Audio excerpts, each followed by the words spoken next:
it's going to cost you more than you ever thought it was going to cost, and it's going to take more time than you ever thought it was going to take to get where you want to go. And that being said, have fun. I mean, really, if you're not having fun starting a business, and that includes all of the angst that comes with it, you need to back up the truck a little bit. I mean, when it stopped being fun for me was when the juice starts going out of it, and I needed to reinvent myself.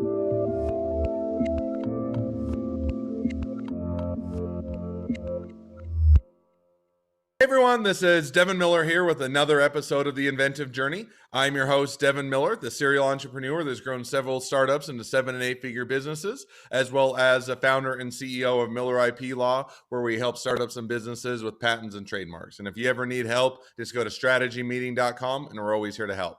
Now, on today's podcast, we have another great guest, and it's Blaine and Bartlett. Hopefully, I don't mess up the name. I always struggle with those, but Blaine is a quick introduction. So he grew up on a farm in Oregon, and nature was he says nature was his biggest teacher. And so as he went off, got a degree, got in marketing and business, did an exchange program in the Netherlands, and he worked for a newspaper for a while, and then evolved over to the human potential industry, and he's worked in Asia and middle of the US, worked for Bell Labs for a while, which I think, if I remember right, Bell Labs is now part of AT&T, worked for Nokia and Wisham Initiatives, and then had his wife of I think 20 years or so passed on, and he decided to step back, make a change, and that kind of led him to now where he's at today, and he'll get into a little bit more of that journey.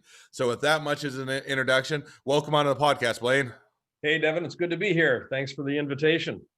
Absolutely. So I gave the very quick run through of your journey, but let's go back in time a little bit. So you grew up on a farm in Oregon, and nature's your biggest teacher. So tell us a little about it. Good. Yeah.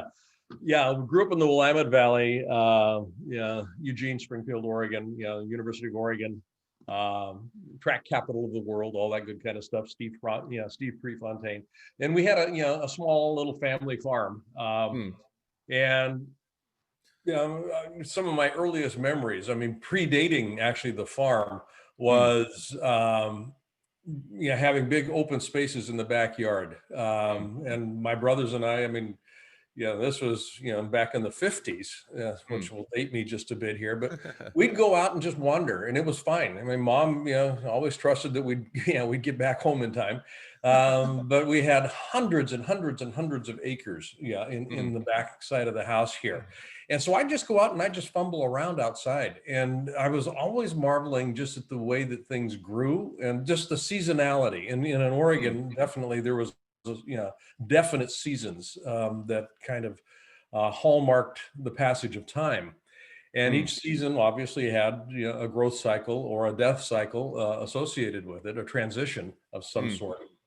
So when we actually moved to the farm and my chores, the cows needed to be milked, the hay needed to be brought in. All of that sort of stuff had seasonality to it. But more importantly, and this is really, I think, the root of this, everything was connected. There was nothing that stood by itself. And when I went to university, economics, the dismal art, I started just kind of, getting cognizant of some of the things that Adam Smith spoke about when he wrote The Wealth of Nations. And the one thing that always kind of fascinated me was his notion around the invisible hands of commerce. That invisible hand notion, which was predicated on enlightened self-interest. I scratch your back, you scratch my back. We're mutual trading partners. You have to benefit if I'm going to benefit. And if it was just unilateral, it was not going to work long term.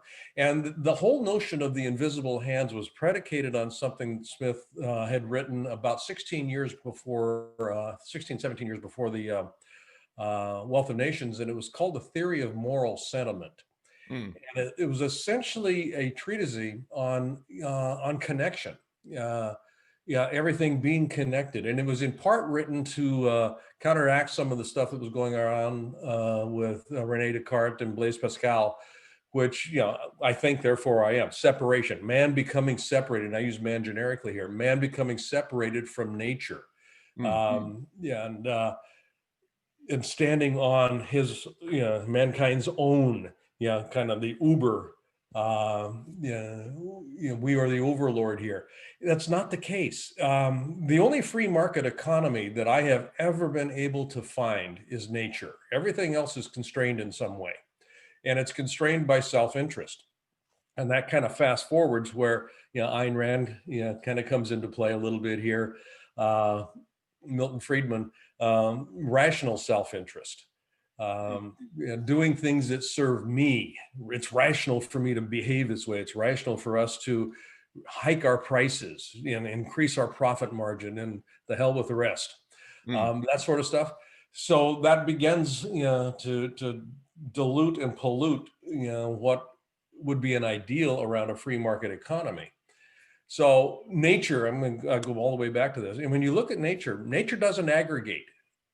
Nature doesn't do things just for the sole purpose of accumulation. It's a center of distribution. Everything in nature serves as a center of distribution in some way, shape, or form. And that center of distribution notion is really important, I think. So now help me tie this together. So certainly understand that you got, nature and how it all applies and where that would be applicable. Now, how did that, and then you went off to university. Now, how did that go with your career? Because I think you started out in the newspaper industry and then you started to shift over to the human potential. So how did you, how did you make that transition? How do you make a business out of that? And how do you make, make a career out of that, so to speak? And, how did that play out over the course of your journey? Yeah, no, that's a great question. That migration, when I'd like to think that there was, I don't want people to think. I would like to think that there was some great master plan. There really wasn't here. So my experience in nature growing up on the farm actually provided kind of a philosophical foundation, philosophical in the sense of beginning to kind of frame how life could be. It was an orientation, it was a context, it was a placeholder. So I get into university and I get into traditional business. And you mentioned my work. I went to school in the Netherlands, an international school of business. It was an exchange program, my junior year abroad, so to speak. And that's where I was first introduced to Ayn Rand, Fountainhead, Atlas Shrugged. And it was kind of like, oh my God, this, and growing up in the west of the United States, self-reliance, you pull yourself up by your own bootstraps. I mean, Ayn Rand's works really resonated with me. Yeah, and just as a complete aside, that's one of my favorite books / movies. The movie series, I still enjoyed it. It was one where it's kind of a bit more disjointed as they had to do movies over a period of time. And it's certainly one, just as a side note, that I'm certainly a big fan of the work as well. Exactly. And so there was that piece, but there was also curiosity. I mean, I'm a voracious reader. So I started reading real early. I started reading when I was about 4 years old. Literally, truly started reading when I was about 4 years old. I had finished, well, we won't go into that. That's a rabbit hole. But in terms of the reading, very eclectic. Carlos Castaneda, Abraham Maslow. I would read anything and everything I could get my hands on. And I started connecting dots.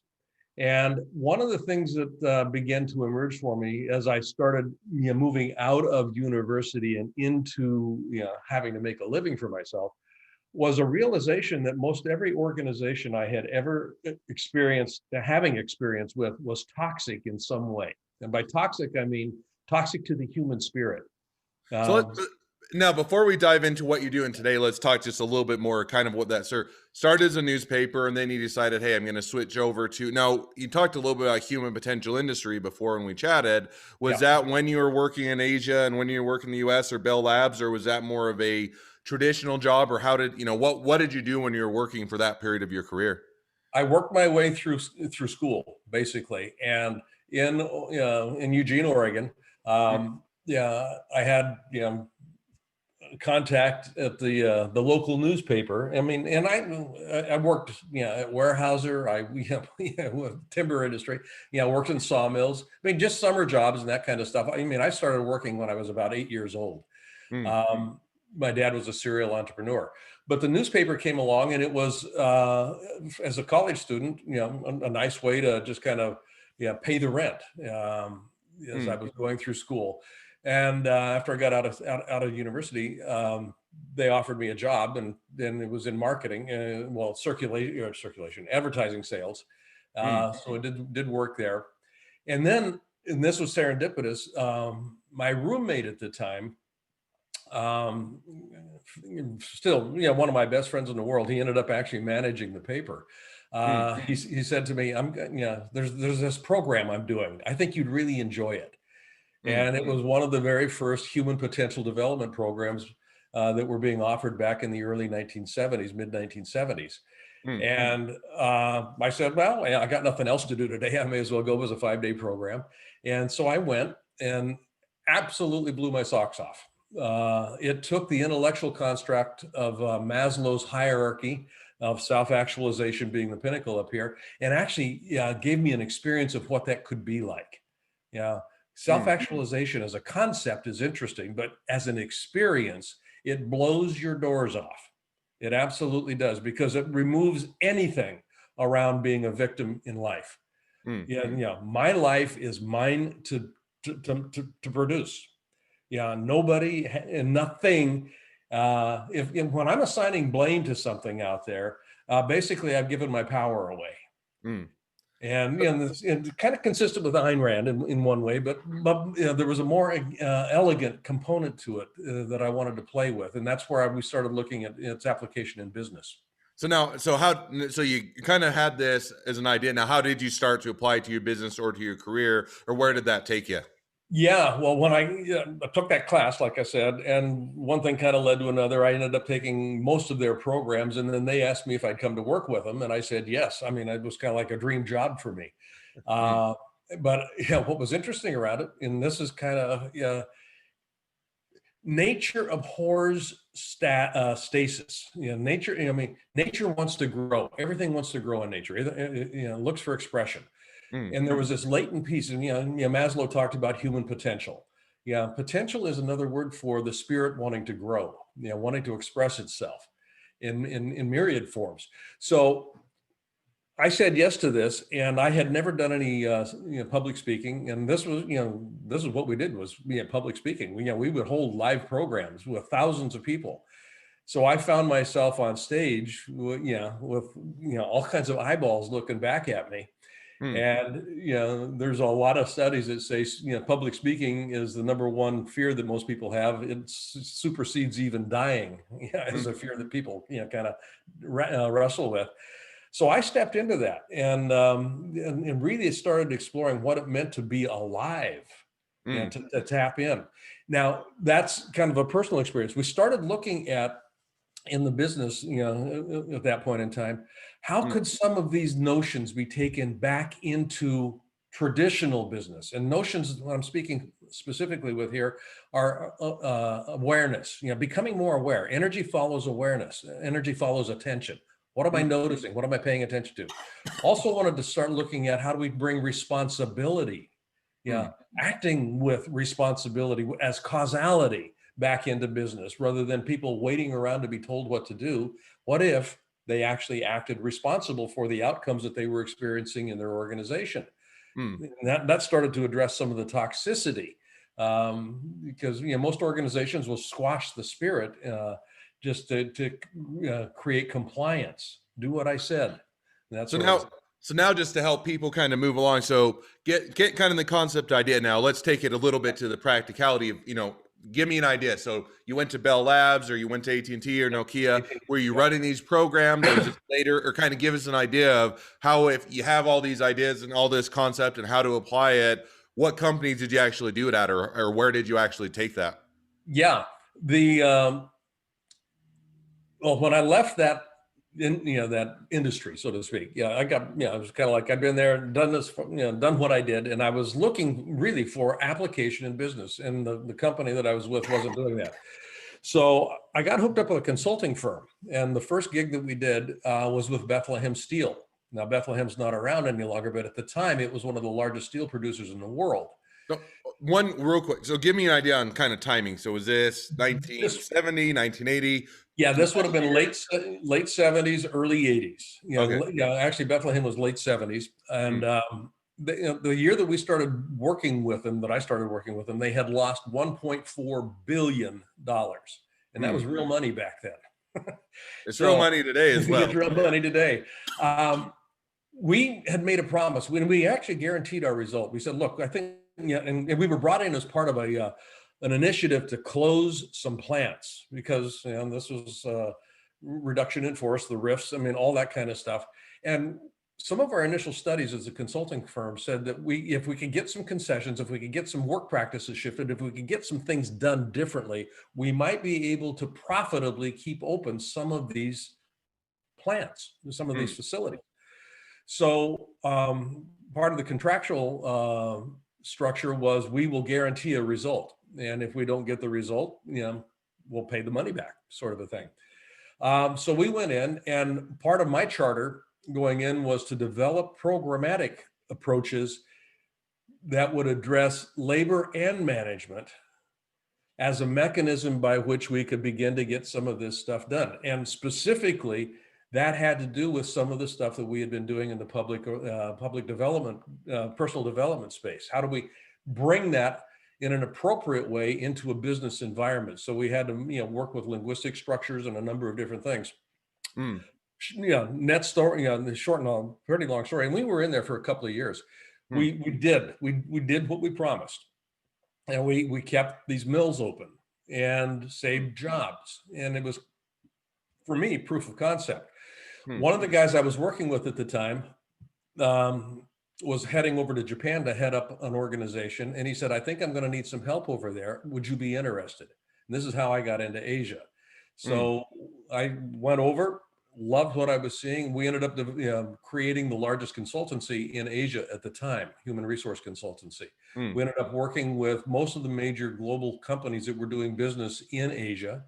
American Express, Apple. I mean, we worked with European as well as American firms.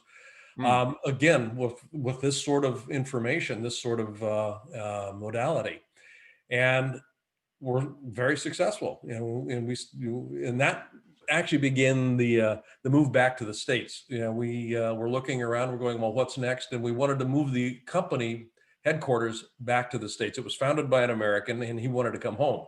Mm, So he had a contact in AT&T, specifically in the Bell Labs portion of AT&T at the time. mm. And that was the initial contract back into the phone system. And this was right after divestiture, shortly after AT&T had been broken up. Mm, And we ended up developing four major training programs, educational programs, management and leadership development programs that were used within the AT&T system for years, as a way to kind of move them into dealing with the consequence of divestiture. And Bell Labs was certainly amongst that, because Bell Labs, when we went in, was a pure R&D center. mm, They did nothing that was organized around a conversation of margin or profit. They would just invent stuff. mm, And after divestiture, they now had to justify their existence within a context of a P&L. mm. And that shift in purpose, that shift in mission, was highly disruptive. And that's where a lot of our work came into play. How do you handle that disruption? So now let's take this, just because I want to make sure to have enough time to talk about what you're doing today. Bring it forward just a bit. So you've been doing that for a period of time, and I think you worked with everything from Bell Labs, AT&T, American Express, Apple, Starbucks, a whole bunch of different ones as an independent contractor. And then I think you mentioned when we chatted before the podcast, about 10 years ago, you lost your wife, and you took a step back and you decided to reevaluate things and look at how you were doing things and make a bit of a shift or a change. Is that right? Yep. Yeah. Just in terms of chronology, with that consulting firm that I was working with, the one that we came back from Asia with, I'd gone about as far as I could. It was a closely held company, and I was getting itchy. So I branched out on my own. I started my own company in '87, Mm, and we ended up with offices in 4 different countries. So I mean, it was a great run. We really were doing some amazing stuff. This is where Nokia came into play. I developed and led a good chunk of Nokia's global leadership initiative for about 12 years. And we were all over the world. And then in 1990, or I'm sorry, in not 1990, in 2010, Mm. and I'd gotten married in that period shortly after I'd founded the company. My wife contracted multiple myeloma, bone cancer. Basically, it's a plasma cancer, and long battle. But she ended up dying in 2010, and by that time, 2010, I'd had the company for 13 years. 97, a little bit more than 13, 23 years, I think it was. The wind was going out of my sails a little bit. I could do what I was doing pretty much by rote. And it was very lucrative. Yeah, we were, lifestyle was great. But when Pam died, it literally pulled the rug out from under my life in so many ways, as you can probably imagine. It was an existential crisis. And I mean to be a bit dramatic about it. Everything that I believed was called into question, including how I was working my business. So I took a year off. Literally, we had contracts in place. We honored the contracts and whatnot, but I started shrinking the company. And part of that had to do with taking a look at just how I was doing what I was doing, particularly from the messaging perspective. If I had to work with another client to achieve quarterly goals, I was going to shoot somebody. Because nature doesn't work in that kind of a sequence. And again, I'll go back to nature here. There was I had gotten separated from what got me started, and Pam's death actually reconnected me to what was important in life, which is relationship.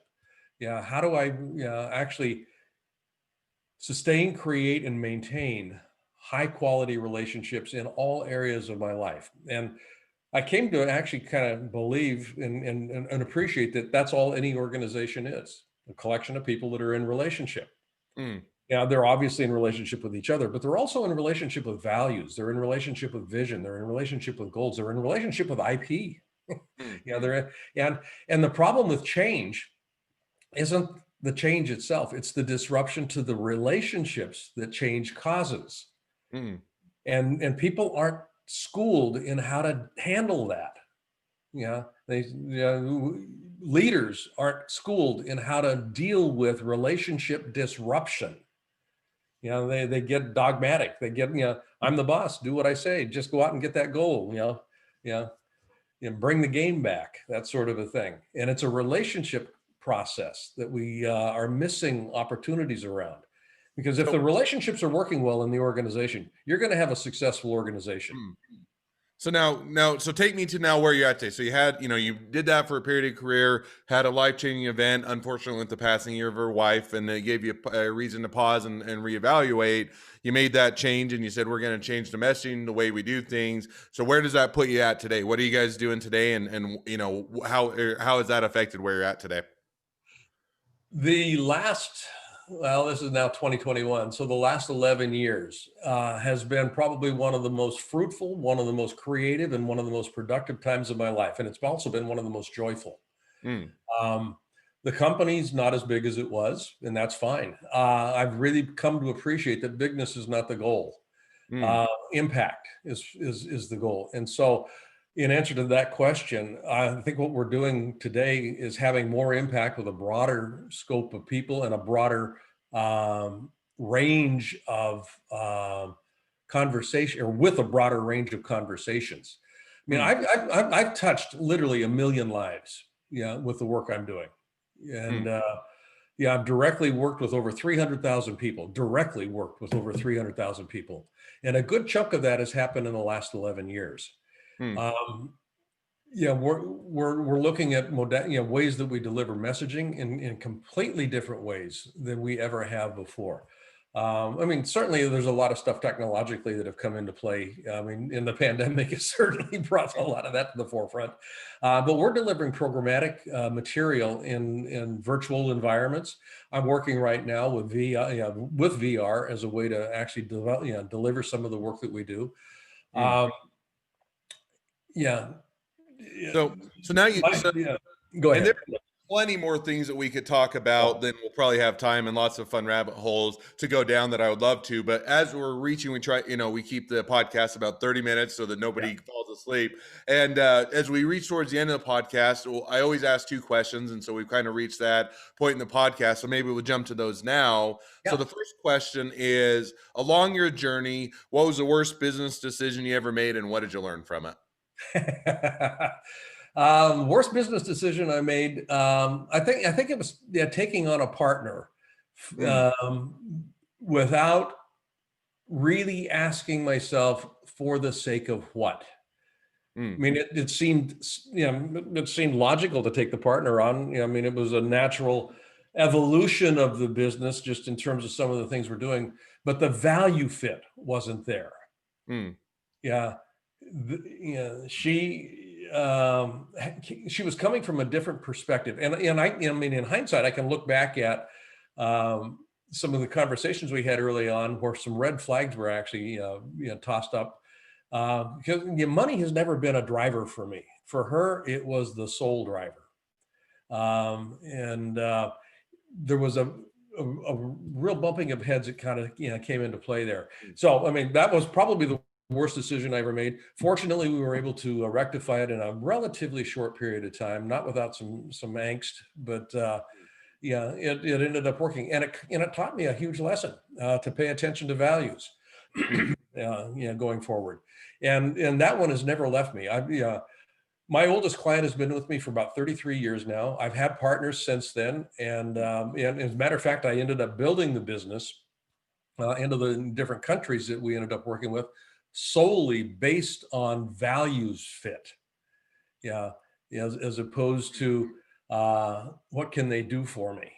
Yeah, sort of a So question. no, and I think that that's an insightful thing, both on things that we learn or mistakes made and things that you learn. So now, as we jump to the second question, which is, if you're talking to someone that's just getting into a startup or small business, what would be the one piece of advice you'd give them?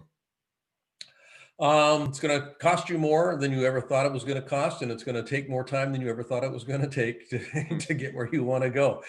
And that being said, have fun. I mean, really, if you're not having fun starting a business, and that includes all of the angst that comes with it, you need to back up the truck a little bit. Hmm. I mean, when it stopped being fun for me, was when the juice starts going out of it, and I needed to reinvent myself.